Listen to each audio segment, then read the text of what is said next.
కాబట్టి దేవుని బిడ్డలైన మన అందరం కూడా తండ్రి గురించి మనం ఇంకా కొన్ని విషయాలు నేర్చుకుందాం.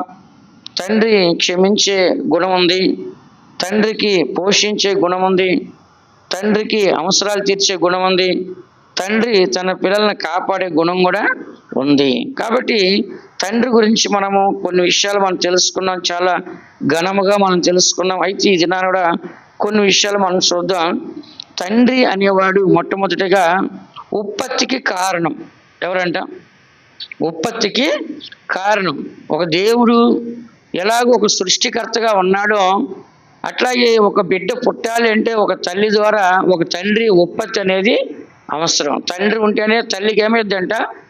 బిడ్డలు అనేది కనడానికి అవకాశము ఉంటుంది. కాబట్టి తండ్రి అనేవాడికి అర్థం ఏంటంటే ఉత్పత్తికి కారణం. తండ్రి ఏం చేశాడు, ఏం చేస్తున్నాడు అంటే మొట్టమొదటిగా మనం చూస్తుంటే తండ్రి అనేవాడు మనకి ఉత్పత్తికి కారణంగా ఉంటున్నాడు. రెండోది ఆయన మనల్ని పోషించేవాడిగా కనబడుచున్నాడు. మూడోది మనకి ఉపదేశం చేసేవాడు కనబడుచున్నాడు. నాలుగోది మనల్ని క్రమశిక్షణలో పెంచేవాడు కనబడుచున్నాడు. ఐదోది మనకి శిరస్సుగా అంటే ఆలోచన ఇచ్చే నడిపించేవాడు కనబడుచున్నాడు. ఏడోది మనల్ని శ్రద్ధ తీసుకునేవాడిగా కనబడుచున్నాడు. ఎనిమిదోది మనల్ని వృద్ధి చేయవాడిగా కనపడుచున్నాడు. కాబట్టి దేవుని బిడ్డలైన మనము ఒక తండ్రి అనేవాడు మనకి ఎంతో ప్రయోజకుడు. తండ్రి అయినా తల్లి అయినా మన జీవితంలో ఇద్దరు భాగమే. తండ్రి లేకుండా మన జీవితం లేదు, తల్లి లేకుండా మన జీవితము లేదు. తండ్రి కష్టపడి సంపాదించుకొచ్చి మనల్ని పోషిస్తాడు, తల్లి సమస్తాన్ని సమకూర్చి మనకు వండి మనల్ని పోషిస్తుంది. కాబట్టి తండ్రికి తల్లికి ఇద్దరికి కూడా ఒక స్థిర కార్యాన్ని మనం చూస్తున్నాం. అందుకని దేవుని బిడ్డలైన మన అందరం కూడా తండ్రికి పిల్లలకి ఉన్న తేడాను కూడా మనం చూడాలి. ఇది నా పిల్లలు కొంచెం పెద్దోళ్ళు అవగానే ఇక నేను ఎవరిని లెక్క చేయను, నేను మేజర్ని అయిపోయాను, ఇక నాకు ఎవరితో పని లేదు అని చెప్పేసి ఇది నాన్న మాట్లాడుతున్నారు. కానీ ఆ తండ్రి ఆ స్థాయికి తేడాకి ఆయన ఎన్ని కష్టాలు పడి ఉంటాడో, ఎంత శ్రమ పడి ఉంటాడో, ఎంత పని చేసి ఆ శరీరం ఎంత అలసిపోయి ఉంటుందో, అతను రాత్రి పగళ్ళు ఎంత శ్రమించి ఉంటాడు అనేది ఈ పిల్లలకి దినాల్లో తెలియట్లేదు. ఒక వయసు వస్తే నా ఇష్టం ఇచ్చిన పెళ్లి చేసుకుంటా అని చెప్పేసి వెళ్ళిపోతున్నారు ఇంట్లోంచి. కాబట్టి దేవుడు ఎంత గొప్పవాడు మన జీవితంలో, తండ్రి కూడా అంత గొప్పవాడు అని చెప్పేసి బైబిల్ చెప్తుంది. దేవుడు కూడా 10 ఆజ్ఞల్లో ఒక ఆజ్ఞ ఇచ్చాడు, నీ తండ్రిని నీ తల్లిని సన్మానించమని చెప్పాడు. కాబట్టి దేవుడు కూడా తల్లిదండ్రులు ఎక్కడా హీనపరచలేదు. కానీ నీ తల్లిదండ్రులు శపించేవాడిని ఏం చేయాలన్నాడు? రాళ్ళు పెట్టి కొట్టి చంపాలని చెప్పాడు. ఏం చెప్పాడంట? తల్లిదండ్రులను శపించినట్లయితే వాడిని ఏం చేయాలంట? రాళ్లతో కొట్టి చంపాలని చెప్పాడు. కాబట్టి దేవుడు తల్లిదండ్రులు గణపరిచాడా, గణహీనపరిచాడా? గణపరిచాడు. కాబట్టి దేవుని బిడ్డలైన మన అందరం కూడా దేవుని యొక్క సన్నిధిలో తండ్రి అనేవాడు మన జీవితంలో ఎల్లప్పుడూ కూడా ఒక మంచివాడిగా ఉన్నాడు. ఒక మంచి తండ్రిని చూడొచ్చు మనము, ఒక చెడ్డ తండ్రిని కూడా మనం చూడొచ్చు. అయితే మనకి చెడ్డ తండ్రి మనకు వద్దు, కానీ ఏ తండ్రి కావాలి మనకి? చెడ్డ తండ్రి ఎలా ఉంటాడో తెలుసా? పిల్లలు ఎదుట కోపపడతాడు. ఏం చేస్తాడంట?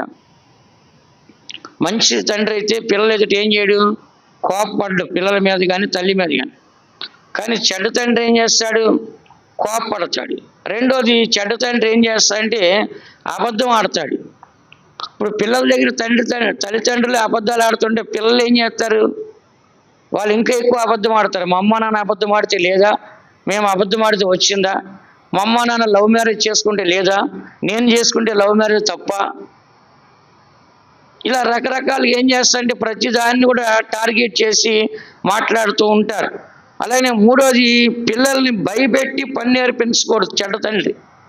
చెడ్డ తండ్రి ఏం చేస్తాడంట? పిల్లల్ని భయపెట్టి పని చేపిస్తాడు. అలా కాదు, ప్రేమతో నేర్పించాలి. ఏం చేయాలంట? నైనా మనం ఇలాగ ఈ పని చేయాలి, ఇలాగ ఈ పని చేయాలి, మన పని మనం చేసుకోవాలి, మన కుటుంబం అనేది ఈ విధంగా ఉండాలి చెప్పి నేర్పించాలి. భయపెట్టి నేర్పించేది కాదు. ఆ తర్వాత చెడ్డ తండ్రి ఏం చేస్తాడు? అసభ్యంగా ప్రవర్తిస్తాడు. ఏం చేస్తాడంట? చెప్పండి. అసభ్యంగా ఏం చేస్తాడంట? ప్రవర్తిస్తాడు. పిల్లల ముందు సరిగ్గా బట్టలు వేసుకోకుండా చాలి బట్టలు వేసుకోవటము, డ్రాయర్లతో ఉండటము. ఒకసారి ఒక ఇంటికి వెళ్ళాను విజిటింగ్కి. ఒక ఇంటికి విజిటింగ్ వెళ్తే ఒక ఆయన డ్రాయర్తో చూడండి ఇంట్లో. నన్ను చూసి పరిగెత్తాడు. ఇంకా భార్య పిల్లలు అక్కడ ఉన్నారు, వయసుకు వచ్చిన పిల్ల ఉంది, కూతురుంది ఇంట్లో. ఆ తండ్రి డ్రైవర్ అండర్వేర్ తిరుగుతున్నాడు. అలాగే పిల్లల ముందు ఎట్లా తిరుగుతారు కొంతమంది? అసభ్యకరంగా తిరుగుతుంటారు. అట్లంతా ఉండకూడదు. తండ్రి అనేవాడు ఎలా ఉండాలి? చాలా ఎలా ఉండాలి? ఫుల్గా వస్త్రాలు వేసుకొని పిల్లలకు మాదిరిగా ఉండాలి. తల్లిదండ్రులు ఎలాగుంటారో పిల్లలు దాన్ని బట్టే పెరుగుతారు. తల్లిదండ్రులు ఎంత క్రమశిక్షణగా ఉంటారో పిల్లలు అంత క్రమశిక్షణగా పెరుగుతారు. తల్లిదండ్రులు ఎంత అసభ్యకరంగా ఉంటారో పిల్లలు కూడా ఎలా ఉంటారంట? అంత అసభ్యకరంగా పెరుగుతారు. అలాగనే మళ్ళీ ఇతరుల ఎదుట పిల్లల్ని కించపరచకూడదు. తండ్రి ఏం చేయడంట? ఇతరుల ఎదుట నువ్వు పనికి మాలదానివి, నువ్వు పనికి మాలనోడివి అని ఇతరుల ఎదుట మన పిల్లల్ని మాట్లాడినప్పుడు వాళ్ళకి చాలా చిన్నతనంగా ఇన్సల్ట్గా ఉండి వాళ్ళకి చాలా షేమ్గా ఉండి ఏం చేస్తారు? వాళ్ళు ఏదో ఒకటి చేసుకోవడానికి అవకాశం ఉంటుంది వాళ్ళకి. కాబట్టి పిల్లల్ని ఏం చేయండి? ఇతరుల ముందు ఏం చేయకూడదు? మనం కించపరచకూడదు. అలాగే తల్లిదండ్రులు ఏం చేయకూడదు అంటే పిల్లల్ని శపించకూడదు. ఏం చేయంట? నువ్వు నాశనం అయిపోను, నీ కాలు ఇరిగిపోను, నీ చెయ్యి ఇరిగిపోను. ఇట్లా ఏం చేస్తారు? కొంతమంది తిడతా ఉంటారు. కొంతమంది అందంగా జుట్టు బాగా దూకుంటారు, అర్థం జరిగిపోయి పద్దాక నీ జుట్టు ఊడిపోయి బోడిగుండు అయిపోను,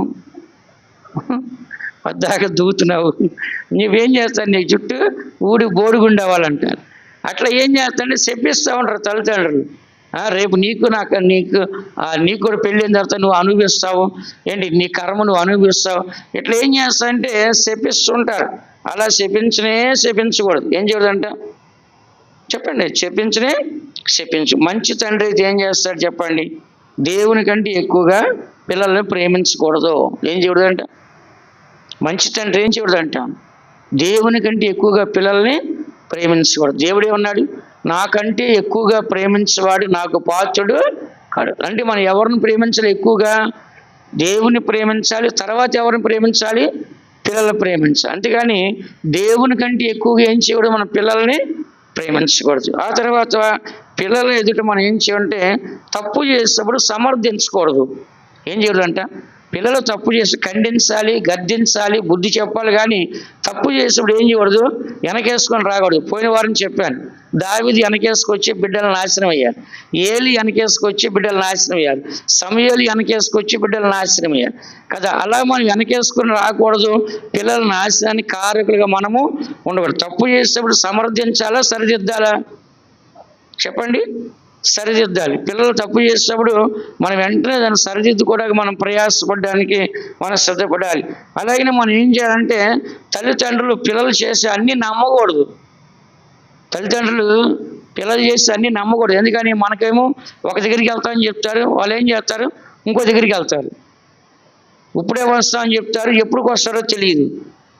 అర్థమైందా? కానీ తల్లిదండ్రులు ఏం చేయాలంటే వాళ్ళ నడవడిని కనిపెట్టాలి. ఏం చేయాలంట? వాళ్ళ నడవడి ఎలాగుంది, ఎక్కడికి వెళ్తున్నారు, వాళ్ళ ఏం మార్పు వచ్చింది అని చెప్పేసి ఏం చేస్తారంట? కనిపెట్టాలి. కనిపెట్టి ఏం చేయాలి? వాళ్ళని గద్దించాలి, బుద్ధి చెప్పాలి, సరిచేయాలి. వాళ్ళని ఏం చేయాలంటే మంచి మార్కులోకి తీసుకొని రావాలి. కానీ వాళ్ళు మనము సమర్థించే వాళ్ళుగా మనం కనపడు తప్పు చేస్తాడు. తర్వాత పక్షపాతం చూపించకూడదు. ఆడపిల్లని ఎక్కువ ప్రేమించడం, లేకపోతే మగబిడ్డని ఎక్కువ ప్రేమించడం, తక్కువ ప్రేమించడం, పెద్దోడని ఎక్కువ ప్రేమించడం, లేదా చిన్నోడని ఎక్కువ ప్రేమించడం, ఇలా ఏం చేయకూడదు? మనము పక్షపాతం చూపించకూడదు. మన పిల్లలని వాళ్ళ పిల్లలని ఏనాడైనా పక్షపాతం చూపించవచ్చా? మా అమ్మని చూస్తాను నేను, ఎవరినో చూడలేదు. మా అమ్మ మా ఇంట్లో మా చిన్నాయన పిల్లలు వస్తుంటారు, మా అక్క పిల్లలు వస్తారు, అన్నయ్య పిల్లలు వస్తుంటారు. ఇలా ఎంతమంది పిల్లలు వచ్చినా అందరూ సమానంగా చూస్తుంది. అందరిని సమానంగా చూస్తుంది. ఎవరికి ఎక్కువ తక్కువ చేయదు. వాళ్ళు మన పిల్లలు కాదు, మనకెందుకు అని అలా ఏనాడు అనుకోదు ఆమె. ఏది ఉన్నా ముగ్గురికి పంచిపెట్టే స్వభావం. అట్లాగే తండ్రి అనేవాడు ఏం చేయాలి? పక్షపాతం చూపించాలా, చూపించకూడదా? చెప్పండి.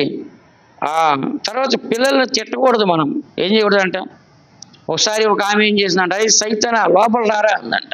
పిల్లడు బయట ఆడుకుంటే ఆడికి సైతాన్ ఏం చేసింది? వాడిని పట్టింది. సైతాన్ లోపల రమ్మని చెప్పిన కదా, ఆ పిల్లవాడిని ఆ సైతాన్ని బట్టి లోపలికి వచ్చి ఫుల్గా అరుపులు, కేకలు.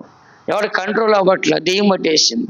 పాస్టర్ గారి దగ్గర తీసుకెళ్ళి, అయ్యా వీడికి దెయ్యం పట్టింది అయ్యా అంటే, అప్పుడు ఆ దెయ్యం మాట్లాడుతుంది, అయ్యా నా పాటి నేను బయట ఉన్నాను, అరే సైతానా లోపలికి రారా అని పిలిచింది.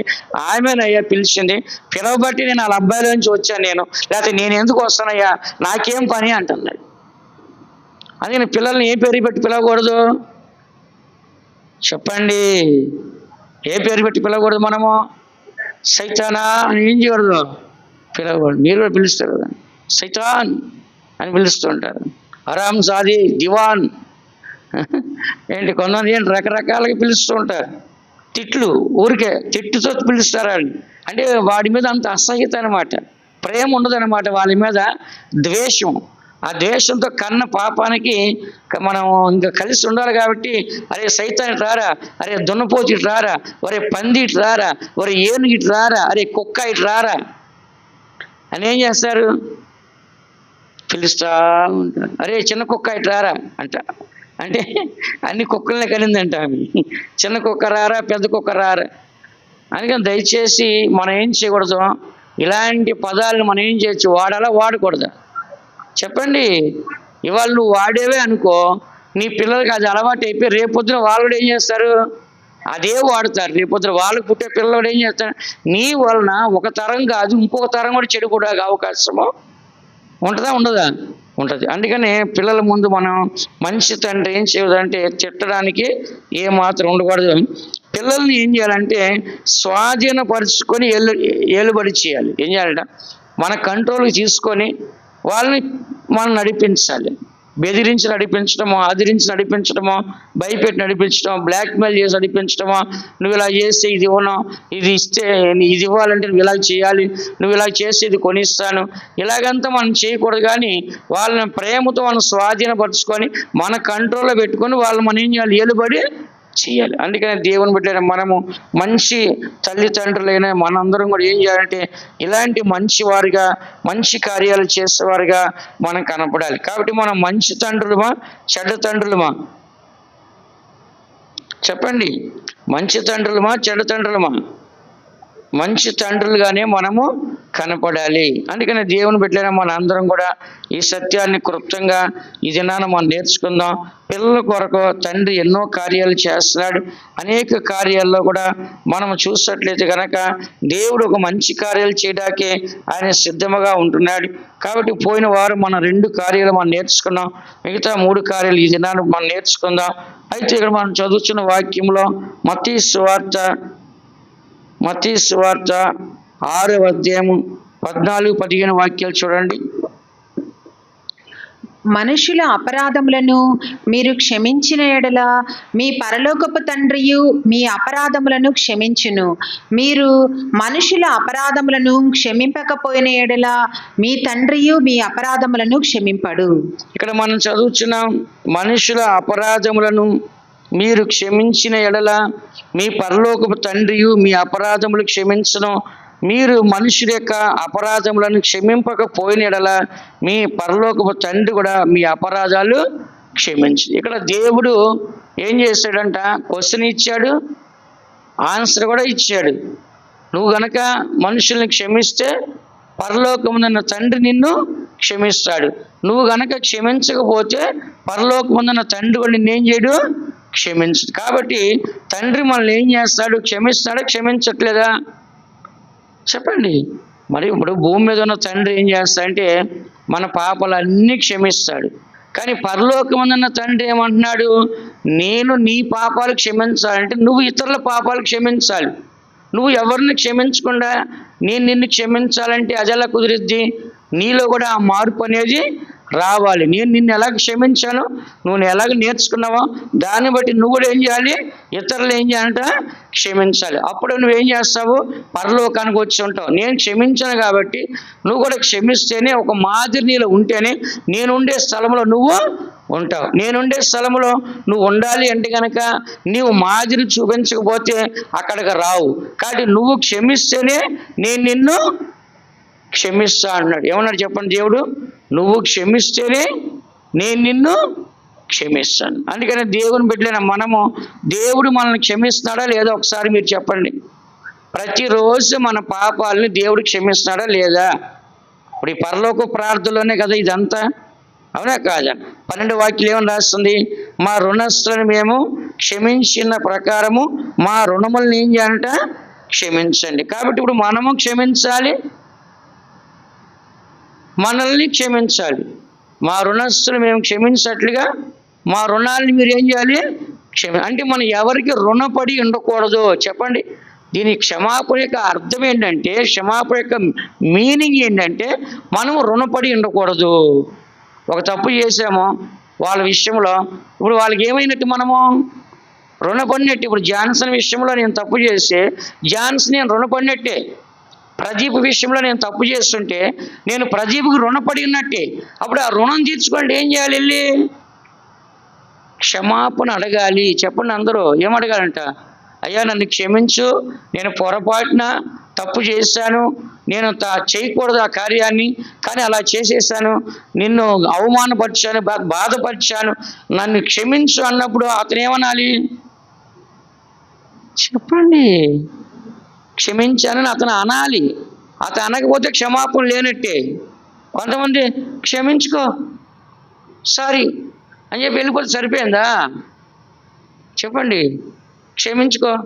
కొంతమంది బల్లారం తీసేటప్పుడు మన సంఘాల్లో చూశాను, క్షమించుకో అని వెళ్ళిపోతూ ఉంటాను. నేను అడిగేశానులే, అందరికి చెప్తాను, అడిగేశాను నేను, దాని కర్మ, అది క్షమించలే లేకపోతే లేదు, దాని కర్మ అంటారు. మళ్ళీ ఆల్మా చేసేస్తారు పోయి.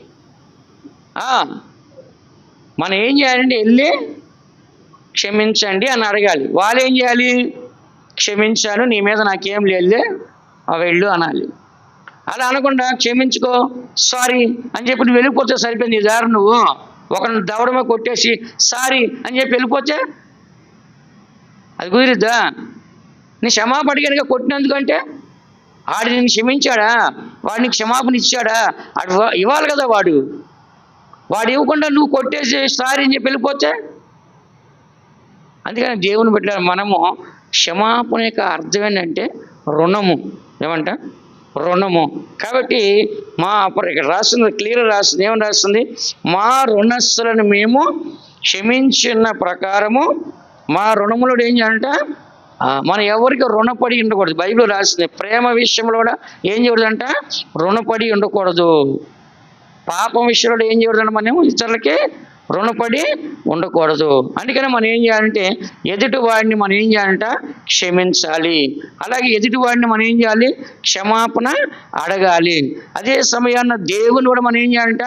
క్షమాపణ అడగాలి. ఇక్కడ కనెక్షన్ చూడండి, దేవుడు మనల్ని క్షమించాలి, మనం ఇతరుల్ని క్షమించాలి. ఇతరులు మనల్ని క్షమిస్తేనే దేవుడు మనల్ని క్షమిస్తాడు. కనెక్షన్ చూడండి ఎట్లా పెట్టాడు దేవుడు. అందుకని దేవుని పెట్టిన మన అందరం కూడా క్షమాపణ అనేది ఎప్పుడు కూడా మనం అడగాలి. ఎవరికి రుణపడి ఉండకుండా ఎప్పుడప్పుడు ఏం చేయాలంటే మనము చెప్పండి క్లియర్ చేయాలి. యోహాను సువార్త 20వ అధ్యాయము 23వ వాక్యం చూడండి. యోహాను సువార్త 20వ అధ్యాయము 23వ వాక్యం చూడండి. మీరు ఎవరి పాపములు క్షమింతురో అవి వారికి క్షమింపబడును, ఎవరి పాపములు మీరు నిలిచియుండనిత్తురో అవి నిలిచియుండునని వారితో చెప్పెను. మీరు ఎవరి పాపములు క్షమింతురో అవి వారికి క్షమించబడును, ఎవరి పాపములు మీరు నిలిచి ఉండనిత్తురో అవి వారికి నిలిచి ఉండని వారితో చెప్పాడు. కాబట్టి మనం ఎవరి పాపాలైతే క్షమిస్తున్నామో దేవుడు మన పాపాలు క్షమిస్తాడు. అదే మనం పాపాలు క్షమించకుండా వాటిని ఉంచుకున్నాం అనుకోండి, దేవుడు ఏం చేస్తాడు? మన పాపాలని ఉంచుతాడు. అందుకని దేవుని బిడ్డలు మన జీవితంలో ఎప్పుడు కూడా క్షమించే అనుభవం కావాలి.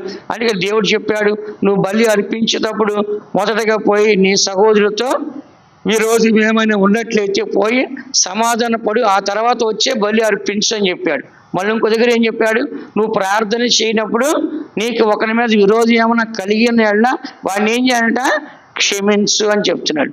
కాబట్టి దేవుడు క్షమాపణ ఎందుకు మనం అడగాలని చెప్తున్నా అంటే, రేపు దేవుడు మనం క్షమించాలంటే కూడా ఏముండాలి? ఈ దినాన్ని మనం క్షమిస్తేనే రేపు దేవుడు మనల్ని క్షమిస్తాడు. ఈ దినాన్ని మనం క్షమించకపోతే రేపు దేవుడు మనం క్షమిస్తాడా? క్షమించడు. అందుకని మార్కు సువార్త 11వ అధ్యాయంలో మార్కు సువార్త 11వ అధ్యాయం 25వ వాక్యం మీరు చదివితే, మీకు ఒకని మీద విరోధం ఏమైనను కలిగి ఉన్న ఎడల మీరు నిలువబడి ప్రార్థన చేయనప్పుడెల్లను వాని క్షమించుడి. అప్పుడు పరలోకమందున్న మీ తండ్రియు మీ పాపములు క్షమించును. ఇక్కడ లింక్ పెట్టేస్తాడు. నువ్వు గనక వాడిని క్షమిస్తేనే నేను నిన్ను క్షమిస్తాను, నువ్వు గనక వాడిని క్షమించకపోతే నేను నిన్ను క్షమించను అంటున్నాడు. అంటే ఇప్పుడు మనలో ఏముండాలి? మాదిరి అనేది ఉండాలి. ఏముండాలంట? మనం కనుక ఇతరులను క్షమిస్తే దేవుడు ఏం చేస్తున్నాం? మనల్ని క్షమిస్తాడు. మనం ఏం చేస్తున్నాం? ఇతరులను క్షమించకుండా మనం మాత్రం ఏమన్నా, దేవా నన్ను క్షమించి, నా పాపాలు క్షమించి అని చెప్పి దేవుని అడుగుతున్నాం మనం. కానీ దేవుడు ఏమంటున్నాడు? మీరు గనక వాళ్ళని క్షమించినట్లయితే పరలోకమందున మీ తండ్రి మీ పాపాలు ఏం చేస్తారంట? క్షమించును. అందుకని దేవుని బిడ్డలైన మనం మన యొక్క జీవితంలో ఎప్పుడు కూడా క్షమాపణ అనేది మనకు చాలా అవసరమైంది. క్షమాపణ లేకుండా మనం పరలోకానికి వెళ్తామా? చెప్పండి, దీన్ని బట్టి మీరు చెప్పండి. క్షమాపణ లేకుండా మనం పరలోకానికి వెళ్తామా? క్షమాపణ లేకుండా మనం పరలోకానికి వెళ్తామా? వెళ్ళము. కాబట్టి చదవండి, మత్తయి సువార్త 18వ అధ్యాయం 35 వాక్యం చూడండి. మత్తయి సువార్త 18:35. మీలో ప్రతివాడును తన సహోదరుని హృదయపూర్వకముగా క్షమింపని ఎడల నా పరలోకపు తండ్రియు ఆ ప్రకారమే మీ ఎడల చేయుననెను. ఎలా క్షమించాలంట? ఎక్కడి నుంచి క్షమించాలంట? లోపల నుంచి. చెప్పండి, ఎక్కడి నుంచి అంట? చెప్పండి, ఎక్కడి నుంచి అంట? లోపల నుంచి. అంటే ఇక లోపల మనకి ఏమీ ఉండకూడదు. మళ్ళీ కోపం సమయం వచ్చేప్పుడు చూస్తానులే, దొరక్కపోతావా, నీ సంగతి నేను చూడకపోతానా, అది దాని అర్థం ఏంటి? అది లోపల ఉందని అర్థం. సమయం దొరకపోద్దా, నువ్వు దొరకపోతావా అనేది దాని కథ లోపల ఉందని అర్థం. కానీ హృదయపూర్వకంగా క్షమించేసి ఇంకుంటుందా? చెప్పండి, హృదయపూర్వకంగా మనం క్షమించేస్తే ఇంకా కోపమో, ద్వేషమో, కక్షో, విరోధమో, శత్రుత్వం ఉంటుందా? మన హృదయంలోంచి మనం దాన్ని తీసేసాం, హృదయంలోంచి అతన్ని క్షమించేసాం. కాబట్టి ఇక మన లోపల ఏమీ లేదు. కాబట్టి లోపల ఏమైనా ఉండాలా, ఉండకూడదా? చెప్పండి. లోపల ఏది మనలో ఉండకూడదు. పాపము లోపల పెరిగితే పాపం పరిపక్వమై గర్భం ధరించి మరణం కంట. కాబట్టి ఇప్పుడు పాపం అనేది అతను క్షమించకపోవటం ఒక పక్కన పెడితే, ఆ క్షమించకపోవటం వలన ఆ పాపం మనలో నిలిచిపోయినట్లయితే, మన క్షమాపణ లేనట్టయితే, ఆ పాపం మనలో పెరిగినట్లయితే ఎవరికి నష్టము? చెప్పండి, ఎవరి నష్టము? మనకే నష్టం. ఎవరి నష్టం అంట? చెప్పండి, ఎవరి నష్టం అంట? మనకే నష్టం. పాపం అనేది క్షమించకపోతే, ఒకటి మనం అతన్ని క్షమించకపోయేది పక్కన పెడదాం. దాన్ని పక్కన పెడితే ఎవరి పాపములు క్షమిస్తారో, ఎవరు పాపలు ఉండనిస్తారో వాళ్ళ పాపలు ఉంటాయని దేవుడు చెప్తున్నాడు. కాబట్టి మన ఎదుటివారి పాపాలని మన హృదయాలు ఉంచుకుంటే కనుక దేవుడు ఏం చేస్తాడు? మన పాపలు అలాగే ఉంచేస్తాడు, క్షమించట్లా. అప్పుడు ఏమైపోతుంది? ఎదుటివారి మీద పాపము, రెండోది మనలో ఉండే పాపము కలిసి డబల్ అయిపోయి అది కాస్త ఏమైందంట? పాపం పెరిగిద్దా, తగ్గిద్దా? పెరిగిపోద్ది. అందుకని మనలో అలాంటి పాపం మనం పెంచుకోవాలా, తుంచుకోవాలా? చెప్పండి, తుంచి పారేయాలా, పెంచుకోవాలా? మనము తుంచి పారేయాలి. కాబట్టి పాపం అనే దాన్ని మనము ఎప్పుడు కూడా ఉంచుకోకుండా హృదయపూర్వకంగా మన ఎదుటి మనిషి క్షమించి హృదయపూర్వకంగా ఆ పాపం అంతా ఏం చేయాలి? మనం తీసి పారేయాలి. అందుకని దేవుని బిడ్డైన మనము మన యొక్క జీవితంలో ఎదుటి వారి మీద పాపం ఉంచుకోవటం వలన మనకు లాభమా? దేవుడే చెప్తున్నాడు, ఎవరి పాపలు ఉండనిస్తారో వారి పాపలు ఉండనిస్తా అంటున్నాడు. ఎవరి రుణాలు ఉండనిచ్చుకుంటారో వాళ్ళ రుణాలు ఉంటాయి అంటున్నాడు. ఎవరి పాపాలు క్షమించకుండా ఉంటారో వాళ్ళ పాపాలు క్షమించకుండా ఉంటాయి అంటున్నాడు. అంటే మనం ఏది చేస్తామో తిరిగి అదే ప్రతిఫలం వస్తుంది. ఏది విత్తునో, చెప్పండి, ఏది విత్తునో ఆ పంటే కోస్తాం. కాబట్టి మనం ఏదైతే వేస్తామో అదే మనకి వస్తుంది. మనం వేప గింజ వేసి మొక్క రావాలి అని అనుకుంటాము. వేప గింజ వేసి ఏ మొక్క రావాలనుకుంటాం? జీడిపప్పు మొక్క రావాలనుకుంటాం. వస్తుందా? ఏమొస్తుంది? వేప గింజ వేస్తే వేప చెట్టే వస్తుంది. వేరుశనగ గింజ వేస్తే ఏమొస్తుంది? వేరుశనగ చెట్టే వస్తుంది. గన్నేరు చెట్టు వేస్తే ఏమొస్తుంది? చెప్పండి, గన్నేరు చెట్టే వస్తుంది. కాబట్టి మనం ఒకటి వేసి ఇంకొకటి రావాలంటే వస్తుందా? అది ఏది వేస్తామో అదే వస్తుంది. అలాగే మనం విన్నాన్న ఏ కొలత కొలుస్తామో ఆ కొలత కొలచబడను, ఏ తీర్పు తీరుస్తామో ఆ తీర్పే తీర్చబడను, ఏ గుంట తవ్వుతామో ఆ గుంటలోనే మనము పడతాం. అందుకని దేవుడు ఏమన్నా అంటే, నువ్వు కరెక్ట్గా ఉంటే నీ పట్ల నేను కూడా కరెక్ట్గా ఉంటాను. ఎదుటివాని నువ్వు కరెక్ట్గా ఉంటే నీకు ఎలాంటి హాని జరగదు. ఎదుటివాడి మీద నీ పాపం లేకుండా, ఎదుటివాడు నీ మీద పాపం లేకుండా ఉంటే, నీ మీద నాకు పాపం లేకుండా ఉంటే కనుక నువ్వు క్లియర్గా ఉంటావు. కాబట్టి నీకు ఏ ప్రాబ్లం ఉండదు. పరలోకానికి అర్హులమా కాదా? అప్పుడు చెప్పండి. ఏమీ లేనప్పుడు, మనలో క్లియర్గా ఉన్నప్పుడు పరలోకానికి అర్హులమా కాదా? అర్హులమే. కాబట్టి మనం పరలోకానికి అర్హులుగా ఉండాలంటే ఏం చేయాలి? ఒకటి, ఎదుటి వారి మీద పాపం ఉంచుకోకూడదు. రెండోది, ఎదుటి వారు మనల్ని క్షమించాలి. దేవుడు కూడా మనల్ని ఏం చేయాలంట? క్షమించాలి. కాబట్టి కొంతమంది ఏమంటారు, నేను మనుషులతో నాకు సంబంధం లేదు, నేను దేవునితో కరెక్ట్గా ఉన్నాను, దేవుడితో నేను ఉంటే చాలు, మనుషులతో నాకేం పని, వాళ్ళనేంటి నేను లెక్క చేసేది, నేను బాగా బైబిల్ చదువుతున్నాను, ప్రార్థన చేస్తాను, చర్చికి వెళ్తున్నాను, బల్లారం తీసుకున్నాను, ఎవరితో నాకు పని లేదు, నేను దేవునితో బాగున్నాను అంటే దేవుడు ఏమంటున్నాడు? బాబు, నా దగ్గరికి రావాలంటే ముందు అక్కడ ఆగిపోయి నీ శత్రువుతో, నీ విరోధితో నువ్వు వెళ్ళి సమాధానం పడి ఆ తర్వాతే రానైనా, నువ్వు అక్కడ క్లియరెన్స్ లేకుండా ఇక్కడ దయచేసి రావద్దు అంటున్నాడు దేవుడు. ఏమనంట? అక్కడ క్లియర్గా లేకుండా దయచేసి ఇక్కడికి రావద్దు అంటున్నాడు. ఒకసారి ఒక ఆమె విశ్వాసి చనిపోయింది.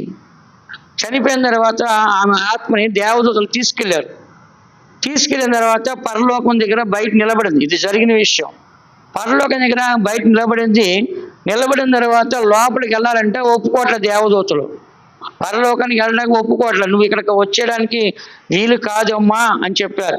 అప్పుడు ఆమె అంటుంది, నేను విశ్వాసిని, ప్రార్థన పరురాలిని, పరిశుద్ధంగా జీవించాను, బైబిల్ చదివాను, ఆరాధించాను, దేవుని కొరకు సత్యం కొరకు జీవించాను, నేను ఎందుకు పరలోకం రాకూడదు ప్రభా అని అక్కడ చాలా గొడవ వేసుకుంది. అప్పుడు దేవుడు చెప్పాడు, నువ్వు ఫలానా వ్యక్తితో సమాధానం లేకుండా దేవుని రాజ్యం రావట కుదరదు, కాబట్టి నువ్వు అర్హురాలు కాదు అని చెప్పాడు. అప్పుడు ఆమె చెప్పింది, ప్రభా నేను అన్ని విషయాల్లో కరెక్ట్గా ఉన్నా కదా, ఈ ఒక్క విషయంలో నేను సరిలేదు, కాబట్టి నాకు ఒక్క అవకాశం అండి, నేను కిందకి వెళ్ళి మళ్ళీ నా ప్రాణం వచ్చేట్టు చేయండి, నేను ఆ వ్యక్తితో సమాధానం పడి నేను తప్పకుండా పరలోకానికి వస్తానని చెప్పి ఆమె అడిగింది. అలాగే సమాధానం పడింది, మళ్ళీ వచ్చి చచ్చింది, మళ్ళీ పరలోకానికి పోయింది. ఇది జరిగిన విషయం. కాబట్టి పరలోకానికి వెళ్ళాలంటే ఏం కావాలి చెప్పండి అందరూ? ఏం కావాలంట?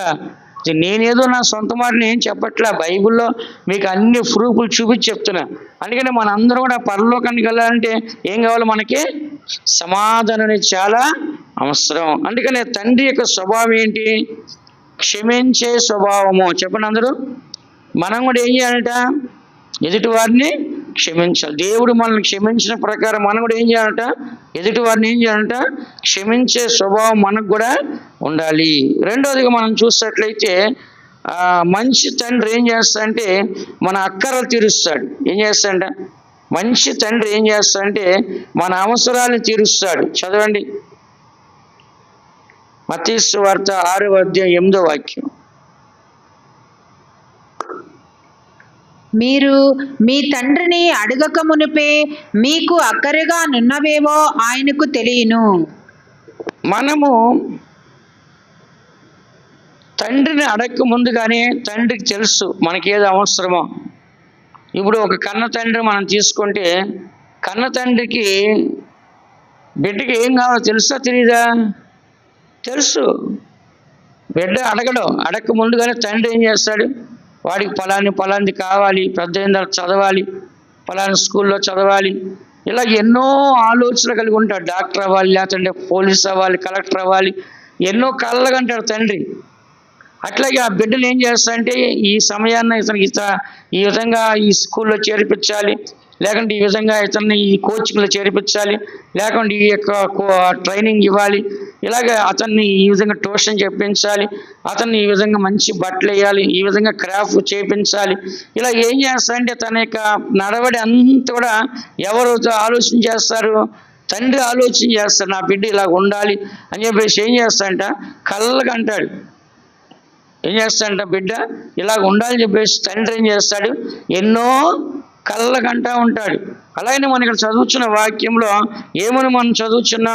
మీరు మీ తండ్రిని అడగక మునిపే మీకు అక్కరగా ఉన్న ఏదో ఆయనకే తెలియదు. ఇప్పుడు కాబట్టి మనకి అవసరం అయింది ఏదనేది మనము దేవునికి తండ్రికి చెప్పాలా? తండ్రి మనకి చెప్తాడా? తండ్రే మనకి చెప్తాడు, నీకు ఇది అవసరం ఉంది, ఇది కావాలి, ఇది తీసుకో అని చెప్పేసి తండ్రే మనకే చెప్తాడు. అందుకని మన యొక్క అవసరాలు ఎవరు తెలుసు? కన్న తండ్రికి తెలుసు. కాబట్టి అది కన్న తండ్రికి. ఇప్పుడు కొంతమంది తండ్రులే ఉన్నారు, తండ్రి లేడు, అప్పుడు ఏం చేస్తారు? లేదా తండ్రి మంచంలో ఉంటాడు, ముసలోడు అయిపోయి వ్యాధిగ్రస్త అయిపోయి. కానీ దేవుడే నిజమైన తండ్రి. చెప్పండి, ఎవరంట? దేవుడే నిజమైన తండ్రి. మన కన్న తండ్రులు చనిపోతారు, కానీ దేవుడు చనిపోతాడా? దేవుడు చనిపోడు. కాబట్టి దేవుడు ఎప్పుడు కూడా మనకే ఉంటాడు. అందుకని ఇక్కడ మనం చదువుతున్న తండ్రి అనేవాడు ఏం చేస్తాడంటే మన అవసరాలు, మన అక్కర్లు ఏవైతే ఉన్నాయో అవన్నీ కూడా ఏం చేస్తాడంట? తీరుస్తాడు. అందుకని యోహాను సువార్త 15వ అధ్యాయం 16 వాక్యం చూడండి. నా తండ్రిని నా నామం పేరట మీరు ఏం అడిగినా చేస్తారని చెప్తున్నాడు యేసు ప్రభు. మీరు నా పేరట తండ్రిని ఏమి అడుగుదురో అది ఆయన మీకు అనుగ్రహించినట్లు మీరు వెళ్ళి ఫలించుటకును మీ ఫలము నిలిచిండుటకును నేను మిమ్మను ఏర్పరచుకొని నియమించితిని. ఇక్కడ మనం చదువుతున్న వాక్యంలో ఏమని చదువుతున్నాం? దేవుడు ఏమంటున్నాడు? మీరు నన్ను ఏర్పరచుకోలేదు అంటే ఏంటి? తండ్రికి మనం ఏం చేయట్లే, అక్కడ తండ్రే మనకి చేస్తున్నాడు. విన్నారా? తండ్రిని మనం ఏర్పరచుకోలే, తండ్రి మనల్ని పిల్లలుగా ఏర్పరచుకున్నాడు. అందుకే ఏమంటున్నాడు? మీరు నన్ను ఏర్పరచుకోలేదు, మీరు నా పేరట తండ్రిని ఏం అడుగుదురో అది ఆయన మీకు అనుగ్రహించును. ఎవరి పేరట అడగాలంట? యేసు ప్రభు పేరట మీరేం చేయాలి? తండ్రిని అడగండి. కాబట్టి మన నిజమైన తండ్రి ఎవరో? దేవుడు. కాబట్టి దేవుణ్ణి ఏం చేయాలంట? మనము ఏది కావాలన్నా అడగాలి. ఒకసారి ఒక చర్చి ఫాదర్ దగ్గరికి ఒక చిన్న పాప వెళ్ళింది. ఒక చిన్న పాప వెళ్ళి ప్రతి వారం ఆ చర్చికి వెళ్తుంది ఆ పాప. అయితే అక్కడ అందరూ వచ్చి కానుకలు ఇవ్వటము ఆ పాప చూస్తుంటుంది అనమాట. ప్రతి సండే ఫాదర్కి అందరూ ప్రేయర్ చేయించుకుని కానుకలు ఇవ్వటం చూస్తుంది. అయితే ఆ పాప పేద అమ్మాయి, తన ఇంట్లో చెప్పులు కొనిచ్చే స్తోమత వాళ్ళకి లేదు. అందుకని ఒకరోజు ఏం చేస్తుందంటే ఆ పాప వచ్చి ఫాదర్ నాకు చెప్పులు లేవు, చెప్పులు డబ్బులు ఇవ్వండి, చెప్పులు నాకు కొనివ్వండి అని అడిగింది వెళ్ళి. అప్పుడు ఆయన చెప్పాడు, అమ్మా నేను ఇవ్వటం పెద్ద విషయం కాదు, కానీ నీవు దేవుని ద్వారా పొందుకుంటే ఇంకా బాగుంటుంది, ఆయన నాకంటే గొప్పవాడు, కాబట్టి నువ్వేం చేయాలంటే మోకాళ్ళు వేసి ప్రార్థన చెయ్యి, దేవుడు నీకు ఇస్తాడని చెప్పాడు.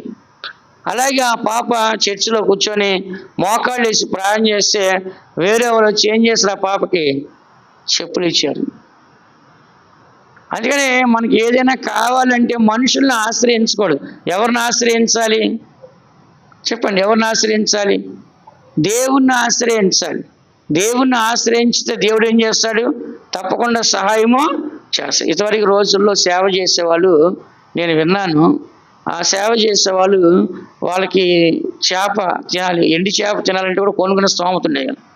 అప్పుడు చిన్న సిస్టర్ వెళ్ళి పెద్ద సిస్టర్ అడిగిందంట, అక్క చేపలు లేవు, మాంసాలు లేవు, కనీసం అంత ఎండి చేప ముక్కన్నా బాగుండు, చాలా రోజులు అయిపోయింది తిని, కొనిపెట్టక్క అని అడిగిందంట. ఆమె చెప్పిందంట, నేనేం కొనిపెట్టను, అది డబ్బులు లేవు, నువ్వే మోకాళ్ళు వేసి ప్రార్థన చెయ్యందండి.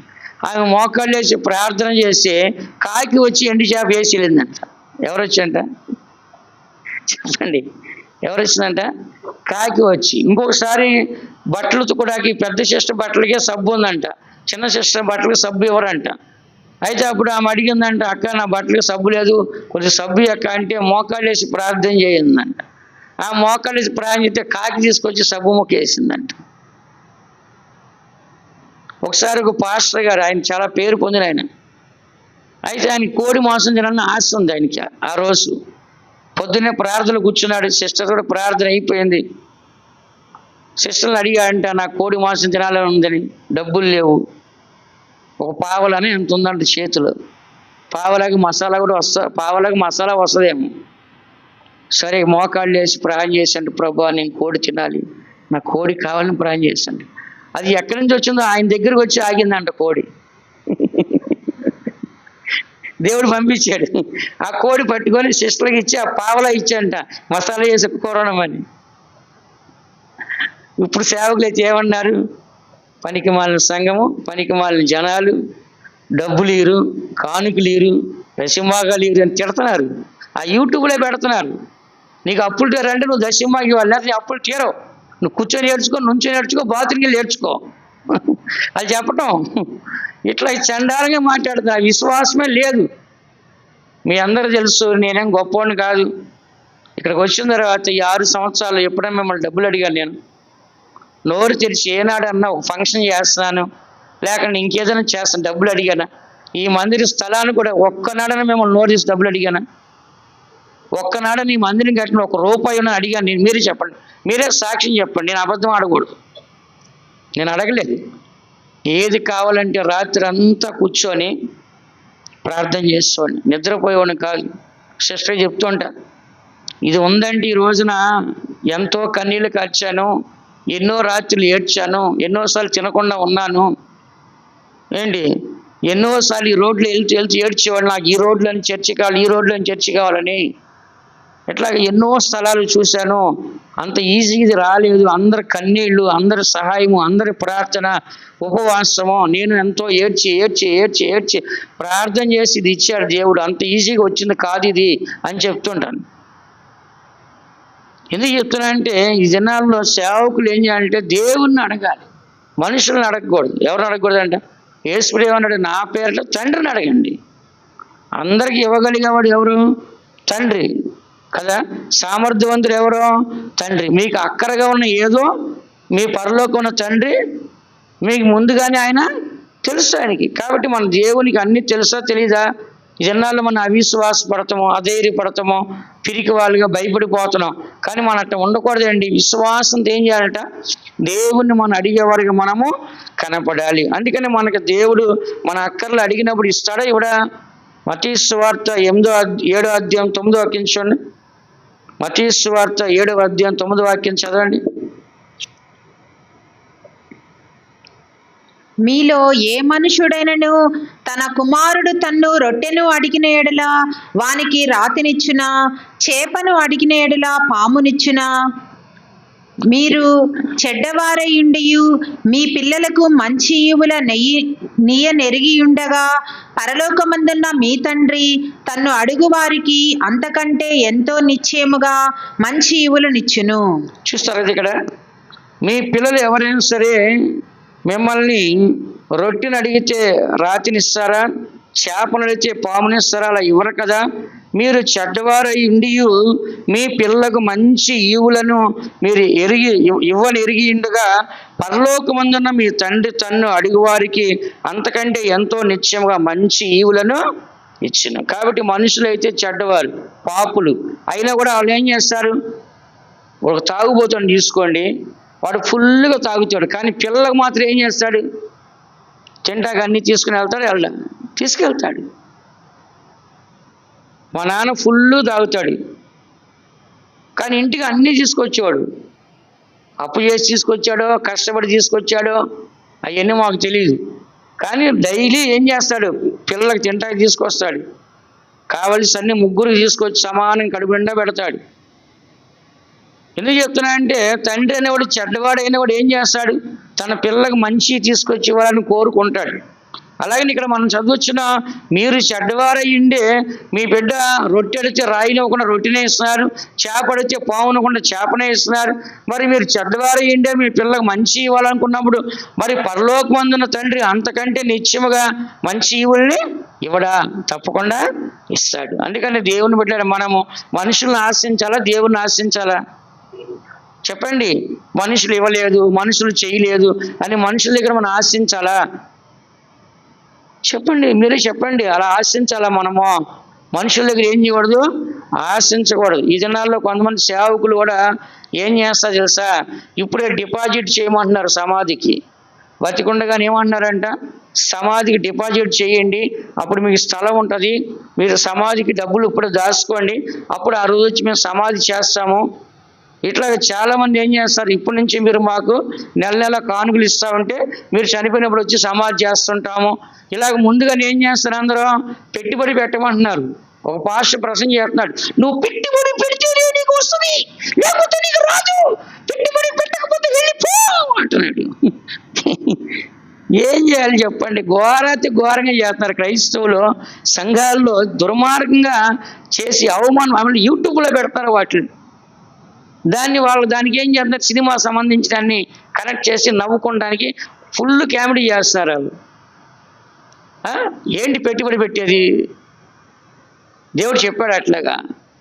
విశ్వాసం లేని సేవకులు, విశ్వాసం లేని మనుషులు అలా ఉపదేశాలు చేస్తారు. ఈరోజు కూడా యథార్థంగా చెప్తున్నాను, దశంభాగాల కోసము, కానుకల కోసం ఎవరింటికి రాను. నెలకు ఒకసారి వీలైనప్పుడు నేను విజిటింగ్ వస్తాను, ప్రార్థన చేసి వెళ్ళిపోతాను, అంతవరకే. కానీ నా బాధ్యత అది, సంఘ కాపరకున్న బాధ్యత అది. అంతేగాని డబ్బు గురించి ఎప్పుడు నేను ఆలోచించిన. వాళ్ళు యథార్థవంతులైతే వాళ్ళు ఇస్తారు, వాళ్ళ దేవునికి ఇవ్వాలనుకుంటే వాళ్ళు ఇస్తారు. నేను బలవంతంగా అడిగేది కరెక్ట్ కాదు. ఒకసారి ఒక పాస్టర్ గారు బిల్డింగ్ కడుతున్నాడంట. బిల్డింగ్ కట్టేటప్పుడు ఏం చేశాడు? ఆయన ఆలోచిస్తాడు, ఈ సంఘంలో ఎవరు బాగా ధనవంతులు, ఎవరు బాగా డబ్బు ఉన్నోళ్ళు, ఎవరు బాగా ఇచ్చేవాళ్ళు ఆలోచించాడు. అప్పుడు ఒక వ్యక్తి కనపడ్డాడు, బాగా ధనవంతుడు. పొద్దున్నే పోయి దేవుడు నాకు చెప్పాడు నీ దగ్గర డబ్బులు అడగమని చెప్పాడంట. ఏం చెప్పాడు? దేవుడు నాకు చెప్పాడు నిన్ను డబ్బులు అడగమని చెప్పాడంట. అప్పుడు అతను చెప్పాడంట, మరి దేవుడు నాకు చెప్పలేదు ఇమ్మని చెప్పన్నాడంట. ఏమనంట? దేవుడు నాకు చెప్పలేదు ఇమ్మని చెప్పి అన్నాడంట. అట్లా ఈ దినాల్లో దిగజారిపోయి మాయ మాటలు, అబద్ధాలు చెప్పేసి చాలామంది ఇళ్ళమ్మట పోయి బైబిల్ పట్టుకొని పాస్టర్ అని చెప్పేసి ఎక్కడ పడితే అక్కడ డబ్బులు అడగటం, ఇవన్నీ చేస్తూ ఉన్నారు. దీనివల్ల ఏమైపోతుందంటే దేవుని నామానికి అవమానం అయిపోతుంది. దేవుణ్ణి అడగట్లా, ఎవరిని అడుగుతున్నారు? మనుషుల్ని అడుగుతున్నారు. నేను ఎప్పుడు కూడా వాక్యంగానే చెప్తాను, ఎక్కడ అబద్ధం చెప్పను. వాక్యాన్ని అబద్ధంగానే ఎప్పుడు చెప్పను, ఉన్నది ఉన్నట్టు చెప్తాను. కాబట్టి దేవుడు మన అక్కర్లు తీరుస్తాడా తీర్చడా? చెప్పండి. మన తలంపు పుట్టక ముందుగానే ఆయనకి తెలుసా తెలియదా? మనకి ఏ అవసరం ఉందో దేవుడికి తెలుసా తెలీదా? తప్పకుండా తెలుసు. యాకోబు రాసిన పత్రిక 1వ అధ్యాయము 17వ వాక్యం చూడండి. యాకోబు రాసిన పత్రిక 1వ అధ్యాయము 17వ వాక్యం. శ్రేష్టమైన ప్రతి ఈవియు సంపూర్ణమైన ప్రతి వరమును పరసంబంధమైనదై జ్యోతిర్మేడగు తండ్రి యొద్ద నుండి వచ్చును. ఆయన ఇక్కడ మనం చదువుచున్నాం, శ్రేష్టమైన ప్రతి ఈవియు అంటే ప్రతి ఆశీర్వాదమును, శ్రేష్టమైన ప్రతి ఆశీర్వాదమును, సంపూర్ణమైన ప్రతి వరమును పరసంబంధమైనదై జ్యోతిర్మయుడు అంటే వెలుగు, జ్యోతిర్మయుడు తండ్రి యొద్ద నుండి వచ్చిన. కాబట్టి ప్రతి ఆశీర్వాదం ఎక్కడి నుంచి వద్దండి? మనుషుల నుంచి వస్తుందా? దేవుని నుంచి వస్తుందా? దేవుని యొద్ద నుంచే రావాలి. కాబట్టి ప్రతి ఆశీర్వాదము మనం ఎక్కడి నుంచి రావాలని కోరుకోవాలి? చెప్పండి. దేవుని యొద్ద నుంచి రావాలని మనం ఏం చేయాలట? కోరుకోవాలి. ఏదో తాత్కాలికంగా ఏదో ఒకటి ఎక్కడి నుంచో వస్తే సరిపోద్ది, వాళ్ళ దయ చూపిస్తారేమో, వీళ్ళ దయ చూపిస్తారేమో అని చెప్పేసి ఏం చేయకూడదు, మనుషుల దగ్గర మనం ఎదురు చూడకూడదు. అందుకని ఇక్కడ చదువుతున్న వాక్యంలో మనకు అక్కరగా ఉన్న ఏదో దేవుడికి తెలుసా తెలియదా? చెప్పండి. తెలుసా తెలీదా? తెలుసు. అందుకని దేవుని బిడ్డ మనం చదువుతున్న వాక్యంలో మనకు అక్కరగా ఉన్న ఏదో ఆయనకు తెలుసు. అలాగే మనల్ని క్షమించేది ఎవరంట? తండ్రి. ఆ తర్వాత మూడోదిగా మనం చూసినట్లయితే దేవుడు మనల్ని పోషించేవాడు. ఎవరంట? పోషించేవాడు. మత్తయి సువార్త 6వ అధ్యాయం 26వ వాక్యం చూడండి. 6:26. ఆకాశ పక్షులను చూడుడి, అవి విత్తవు, కోయవు, కొట్లలో కూర్చుకొనవు, అయినను మీ పరలోకపు తండ్రి వాటిని పోషించుచున్నాడు. మీరు వాటికంటే బహుశ్రేష్ఠులు కారా? హల్లెలూయా. ఆకాశ పక్షులను చూడుడి, అవి విత్తవు, కోయవు, కొట్లలో కూర్చుకొనవు, అయినను మీ పరలోకపు తండ్రి వాటిని పోషించుచున్నాడు. మీరు వాటికంటే బహుశ్రేష్ఠులు కారా? కాబట్టి ఇక్కడ మనం చూసినట్లయితే ఆకాశ పక్షులకి విత్తటము తెలియదు, కోయటము తెలియదు, కానీ వాటిని ఏం చేస్తాడు? దేవుడు పోషిస్తాడు. మనమైతే ఏం చేస్తున్నాము? విత్తనాలు వేసి పంట మనం కోస్తున్నాం కదా. విత్తనాలు వేసి ఏం చేస్తాం? మనం పంట కోస్తున్నాం. కోసుకొని మనం కూర్చుకున్నాం, ఇంట్లో తీసుకొచ్చి మన నెల సరుకులు తెచ్చుకుంటున్నాం. ప్రొవిజన్స్ ఏం చేస్తుందంట? నెలకు సరిపడా తెచ్చుకొని ఇంట్లో డ్రమ్ము నిండా బియ్యం, డబ్బాలు నిండా పప్పులు, ఉప్పులు అన్నీ మనం పెట్టుకుంటున్నాం. కానీ పక్షులుగా ఎన్ని ఉన్నాయా? చెప్పండి. అయ్యో ఆకలి వేసినప్పుడు వేటకి వెళ్తాయి, ఎక్కడ ఏది కనపడే తెచ్చుకుంటే తింటాయి, మళ్ళీ వాటి పిల్లలకు కూడా తీసుకొచ్చుకుంటాయి కదా. కాబట్టి వాటిని దేవుడు ఏం చేస్తాడు మరి? నిత్యము పోషిస్తాడు. అసలు ఇప్పుడు పక్షులే కనపడట్లేదండి. కనపడుతున్నాయి మీకు ఎక్కడ పక్షులు? ఎక్కడ కనపడట్లేదు. ఇక్కడ మాత్రం రోజు కోకిల వచ్చి ఈ వేప చెట్టు మంచి కోస్తుంది కోకిల. ఇక్కడ మాత్రం అది వినపడుతుంది. ఒక కోకిల మాత్రం వినపడుతుంది. ఒక పిచ్చికి కానీ, ఒక గోరింగ కానీ, ఒక చిలక కానీ, ఒక కాకి కానీ, ఏ ఒక్క పాలపిట్ల కానీ, పావురం కానీ, గువ్వ కానీ ఏమీ కనపడట్లేదు ఈ రోజులో. ఇంకా కొన్ని రోజులు పోతే పక్షుల పేర్లు కూడా మర్చిపోతారు అందరూ. ఇళ్లలో పెంచుకున్నారు లవ్ బర్డ్స్ అంట, ఎల్లో కలర్లో ఉంటాయి. ఇంకా అవి కూడా తెలుసు. ఇంకా అంతకుమించి ఎవరో తెలియదు. ఎందుకు చెప్తుంటే పక్షులనే లేకుండా పోనీ తిన్నాను చూడాలంటే. అందుకని ఇక్కడ మనం చదువుతున్న వాక్యంలో ఆకాశ పక్షుల్ని మీ పరలోక తండ్రి నిత్యం వాటిని పోషించుచున్నాడు, మీరు వాటికంటే శ్రేష్ఠులు కారు. కాబట్టి పరలోకమందున తండ్రి మనల్ని నిత్యం పోషిస్తున్నాడా పోషించట్లేదా? చెప్పండి. నిత్యము మనల్ని పోషిస్తున్నాడా పోషించట్లేదా? నన్ను పోషిస్తున్నాడు అనేవాళ్ళు ఒకసారి హల్లెలూయా చెప్పండి. హల్లెలూయా. కాబట్టి పరలోకమందున మన తండ్రి నిత్యము కూడా మనల్ని ఏం చేస్తాడంట? పోషిస్తున్నాడు. అందుకని దేవుని బిడ్డలైన మనము ఈ యొక్క ద్వితీయోపదేశకాండము 8వ అధ్యాయం 10వ వాక్యం చూడండి. ద్వితీయోపదేశకాండం 8వ అధ్యాయం 10వ వాక్యం.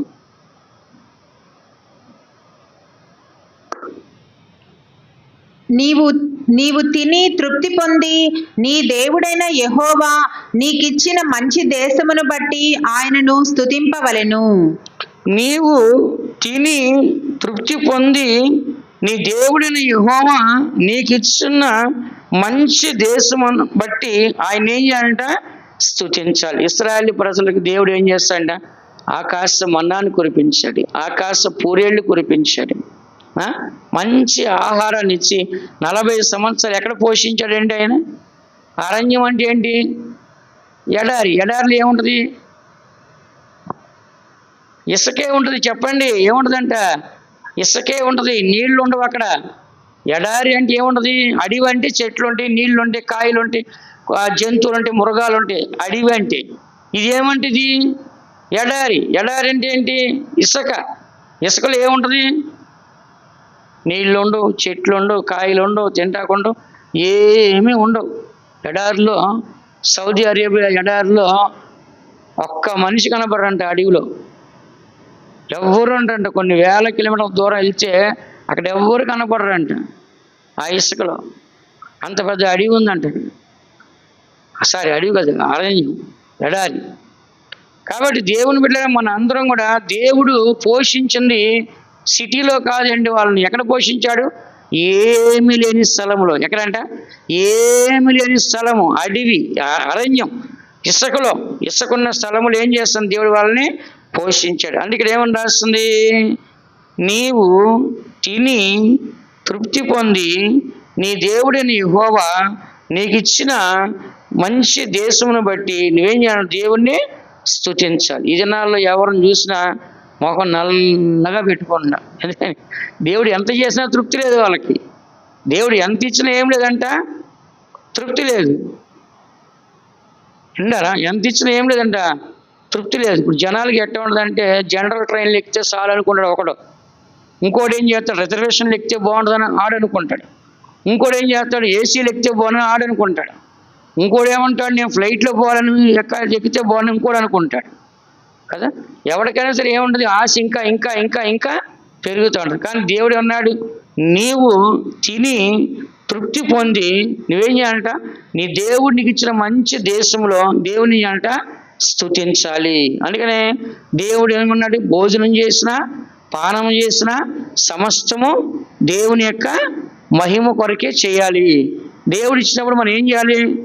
హిందువులు కూడా చూడండి, ఏదైనా ఇస్తే ఇలా కళ్ళు కద్దుకొని తింటారు. మనం కూడా ఏం చేయాలంటే దాన్ని పట్టుకొని ప్రార్థన చేయాలి. యేసుప్రభు ఆహారం దొరకగానే తినేశాడా? ఆహారాన్ని ఏం చేస్తాడ? పైకెత్తి పట్టుకొని ఏం చేస్తాడ? ప్రార్థన చేశాడు, దాన్ని దీవించాడు, ఆశ్రయించాడు. అలాగే మనం కూడా నీళ్లు తాగిన ఏం చేయాలంట? Praise Lord. అన్నం తిన్నప్పుడు ఏం చేయాలి? ప్రార్థన చేసి, ప్రభా నాకు ఈ ఆహారం 3 పూటలు సమృద్ధికి ఇస్తారు, ఎంతమందికి ఆహారం లేకుండా బాధపడుతున్నారు, అందరిని మీరు పోషించండి ప్రభా అని చెప్పి ఏం చేయాలి? మనము ప్రార్థన చేయాలి. చేసే మనం తినాలి. మనం తిని తృప్తి పొంది దేవుని ఏం చేయాలి, మనము స్తుతించాలి. ఎంతమందికి ఆహారం లేదు, నాకు ఆహారం ఇచ్చావు కాబట్టి నీ కృతజ్ఞతాస్తుతులు చెల్లిస్తా అని చెప్పేసి ఏం చేయాలి, దేవుని మనం ఏం చేయాలంట, మహిమపరిచేవారిగా మనము కనపడాలి. కాబట్టి దేవుని పెట్టిన మనము మన దేవుని నిత్యం మనల్ని ఏం చేస్తాడంట, పోషిస్తాడా పోషించడా? నన్ను పోషించలేదు, మా ఇంట్లో అన్నం లేదని వాళ్ళు చేతులు పైకి ఎత్తండి.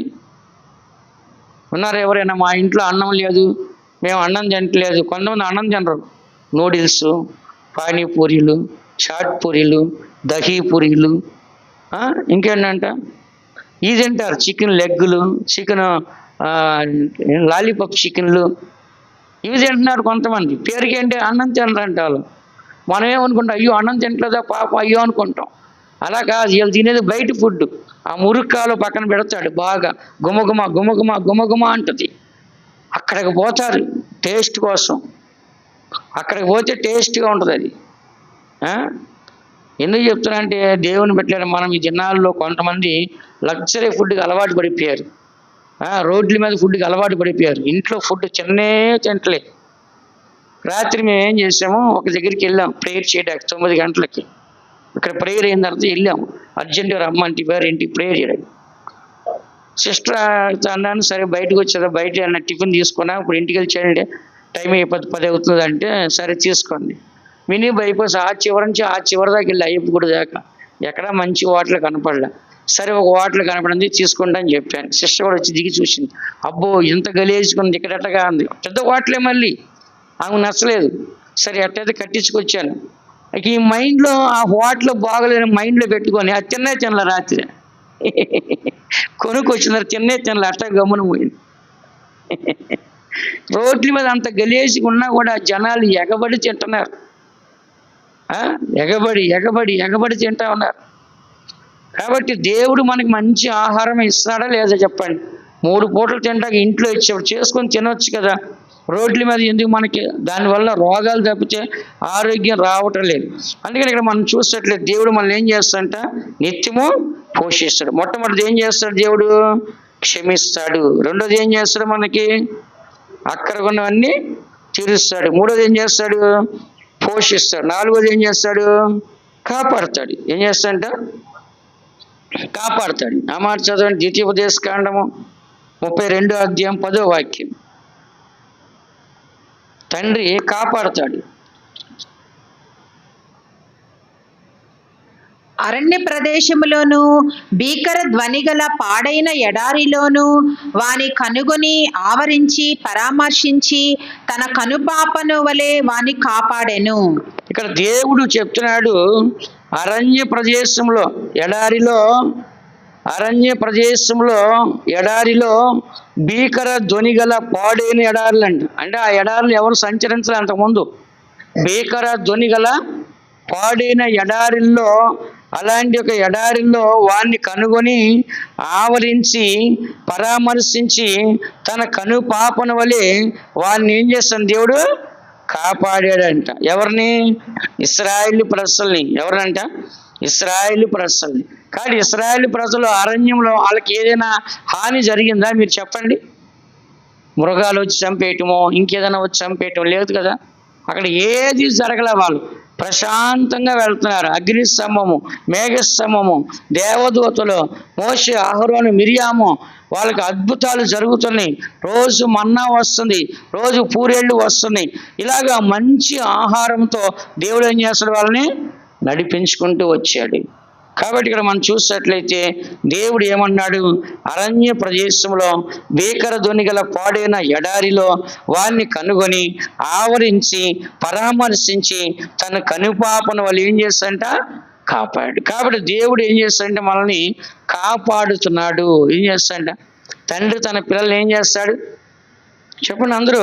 తండ్రి తన పిల్లల్ని ఏం చేస్తాడు, కాపాడుతాడు. దేవుడు ఏమన్నాడు ఇశ్రాయేలు ప్రజలతో, నిన్ను ముట్టినవాడు నా కనుపాపను ఉన్నట్లే. జకర్యా గ్రంథం 2వ అధ్యాయం 8వ వాక్యంలో రాసుకోండి. కాబట్టి ఇక్కడ దేవుడు అంటున్నాడు, నిన్ను ముట్టినవాడు నా కనుపాపను ముట్టినట్లే. అంటే మనల్ని ఎలా కాపాడుతున్నాడు దేవుడు? కంటి పాప వలె కాపాడుతున్నాడు. చెప్పండి అందరూ, ఎలా కాపాడుతాడంట? ఇప్పుడు మన కంటిని ఎవరు కాపాడుతున్నారు? కన్ను రెప్పలు కాపాడు.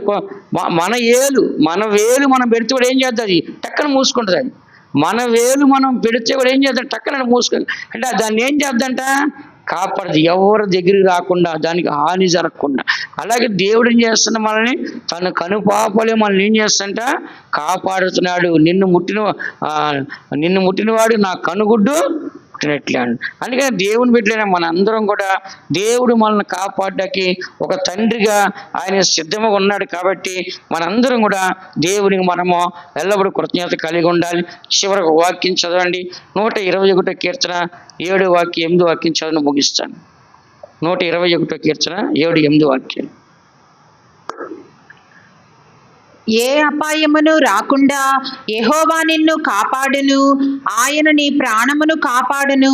ఇది మొదలుకొని నిరంతరము నీ రాకపోకల యందు యెహోవా నిన్ను కాపాడును. కాబట్టి ఉదయాన్నే లేచి మనం ఏమని ప్రార్థించాలి, ప్రభువా ఈ దినమంతా నన్ను కాపాడండి, నా రాకపోకల్లో కాపాడండి, చదువుకోవడానికి వెళ్తున్నాను కాపాడండి, ఉద్యోగానికి వెళ్తే ఉద్యోగానికి వెళ్తున్నాను కాపాడండి, లేదు బ్యాంక్కి వెళ్తున్నాము, లేకుంటే హాస్పిటల్కి వెళ్తున్నాం, లేకుంటే ఇంకేదైనా మార్కెట్కి వెళ్తున్నాం, లేకుంటే ఇంకేదైనా ఊరు వెళ్తున్నాం. అయితే ఏం చేయాలి, ప్రభువా ఈ రోజు నన్ను ఏం చేయాలి, కాపాడండి అని అడగాలి. ఎవరిని అడగాలి, దేవుణ్ణి అడగాలి. ఎవరు వస్తారు మన వెనకాల, దేవుడు వస్తాడు, దేవదూతలను పంపిస్తాడు. ఇదిగో నా కుమారుని ఏం చేయాలంట, నువ్వు వెళ్ళి నీ హస్తములు ఎత్తి పట్టుకో, అతన్ని ఏం చేయాలి, నువ్వు కాపాడని చెప్తాడు. అందుకని దేవుడు మనల్ని కాపాడేవాడు కొనకడు, నిద్రపోడు. సమయం అయిపోయింది, అందరు కండ్లు మూసుకొని ఇంకా అనేక విషయాలని తర్వాత మనం తెలుసుకుందాం. దేవుని బిడ్డలైన మన అందరం కూడా తండ్రి ఎలాంటి వాడిగా ఉండాలి, ఎలాంటి వాడిగా ఉంటే మంచిదని చెప్పేసి దేవుని యొక్క సత్యాన్ని మనం విన్నాము, మనం చదివిన్నాం. కాబట్టి మనం మన తండ్రులు ఎలా ఉన్నారో మనం చూస్తున్నాం. అంతకంటే శ్రేష్టమైన తండ్రి, పరలోకమందున్న తండ్రి మన దేవుడు. కాబట్టి మనుషుల యొక్క అవసరాలు, మనుషుల యొక్క సహాయం కొరకు మనం ప్రయాసపడకూడదు, కానీ పరలోకమందున్న తండ్రి యొక్క సహాయాన్ని మనం కోరుకోవాలి. మంచి తండ్రి ఏం చేస్తాడంట, పిల్లల్ని క్షమిస్తాడు. మంచి తండ్రి ఏం చేస్తాడంట, అక్కర్లు తీరుస్తాడు. మంచి తండ్రి ఏం చేస్తాడు, పోషిస్తాడు. మంచి తండ్రి ఏం చేస్తాడు, కాపాడు. ఈ 4 అనుభవాలు దేవుడు మనకి బయలుపరిచినాడు. ఈ సత్యాన్ని విని గ్రహించే మన అందరం కూడా పరలోకమందున తండ్రిని ఏది కావాలన్నా మన మనసుకు రాకముందు కానీ, మన తలంపుకు రాకముందు కానీ, మనకు అక్కరగా ఉన్నాయేవో ఆయనకి తెలుసు. కాబట్టి విశ్వాసంతో ఆయన్ని అడిగి పొందుకోవడానికి దేవుడు మనకు సహాయం చేయను గాక. దేవుడు మనల్ని ఆశీర్వదించిన గాక. పరిశుద్ధ దేవుడు తన బిడ్డలుగా కాపాడి మమ్ము ఆదరించేను.